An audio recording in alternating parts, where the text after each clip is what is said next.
So two big FODMAPs are gluten and dairy. You hear a lot about people, stomachs are not evolved to eat gluten for dairy, and a good amount of people aren't evolved. And gluten and dairy cause leaky guts, they cause inflammation, they cause all these other, SIBO and all these other things, and many different irritable bowel syndrome in many different people, including me. I'm not cut out for especially dairy, but gluten lately is not particularly good either, because I'm trying to heal my gut, and I don't want gluten in there, destroying things. So that's very important. Some other ones that you might not know are garlic and onions, both of which affect me poorly. And the way you can tell is go to the Wikipedia page for FODMAPs and look at all the things and think about, like, is your stomach irritated after you eat any of those things? Or like test them individually. Test out a big glass of milk, test out a ton of bread, test out onions, garlic, even strawberries or kale is actually a FODMAP. A lot of people don't know that. So you can have your big kale juice and, feel a bit of an upset stomach after, some indigestion like I did. And I realized that kale was a FODMAP. So it's really important to understand which ones should be avoided. But if you stick to the primarily the paleo diet, where you're eating meat, fish, and vegetables, basically the stuff we were evolved to eat over the last billion years, then you're not going to be eating, FODMAPs for the most part, because the vast majority of vegetables are not FODMAPs. Meat are not FODMAP. Meat's not FODMAP, and fish isn't FODMAP. And that's why those are so easily digested. I can digest meat, no problem. Vegetables, very easy. So that's very important to understand, because if you're allergic to something and it's a FODMAP, not only does it fuck up your gut, which fucks up your digestion, which fucks up all your systems, but you are actually poisoning your body. You're putting something, like if you're having McDonald's that's toxic, you're putting toxins into your body. Okay, and I love McDonald's more than anybody, but I know if I'm eating that, I'm actually poisoning my body in the same way you poison your body with alcohol. And that is going to take more energy to detoxify, and you'll feel it when you eat it, and you'll feel it the next day. Just like when you drink the night before, the next day you wake up slower and groggier, because you've literally poisoned your body, and now your body's trying to detoxify those poisons. And it's the same for eating McDonald's or any types of bad food or anything that you're allergic to.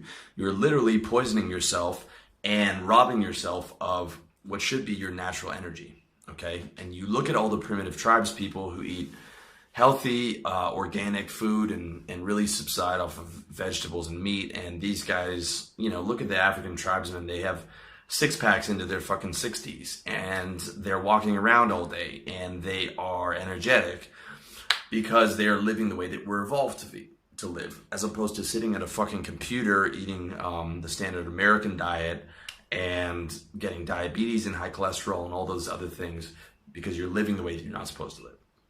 So that's very important, okay? And so those are that's how you should block out your day, okay?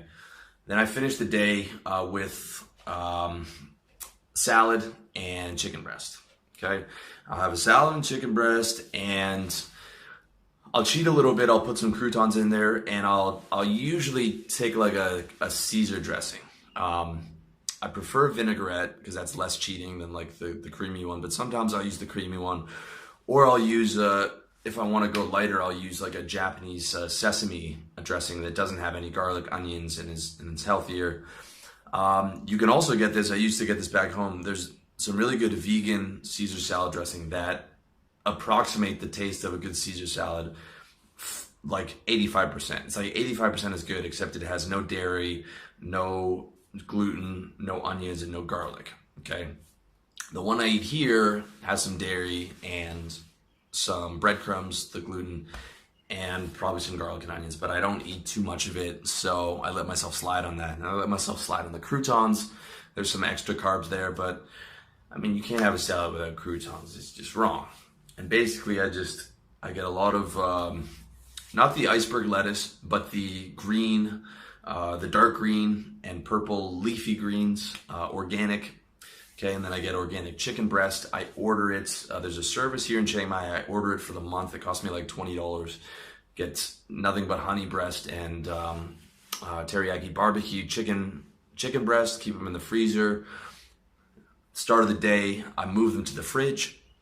Put like 2 or 3 chicken breasts in the fridge, and then I'll chop up a chicken breast, put it in a big salad in a big bowl, and then that'll usually be the dinner. And then if I'm still hungry at the end of the day, or if I went really hard in the gym, I'll have another chicken breast, and I'll usually just eat that cold and raw, just right out of the Tupperware, because it's the end of the day, and really it's just to fill me up. Okay, and protein is very good for that. Protein is 4 times more satiating, which means fills you up, than any other type of food group. So you definitely want to have some of that clean protein on hand.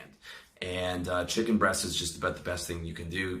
Every bodybuilder is on the chicken breast, and it's terrific stuff. Now, you can add rice into the mix, but white rice you got to be careful with, because there's a lot of carbs, and if it's high glycemic, okay, which means it fucks with your blood sugar. White rice is actually like higher glycemic than fucking ice cream, okay? So it really knocks your blood sugar up. If you're gonna have white rice, you wanna have maybe 1/3 or like 1/4 of what the standard serving is. I've actually moved away from rice, even though I live in Asia now, and just rely on the coconut purely. Rice also has lectins, which some people are allergic to. Okay, you're better off with the brown rice, but I would rather you have the coconut for the electrolytes, as well as the healthy fats, and much lower carbs, and much lower on the glycemic index. So that is the day broken down. And then now we're gonna get into point 2. If you remember, it's the lifestyle choices, okay?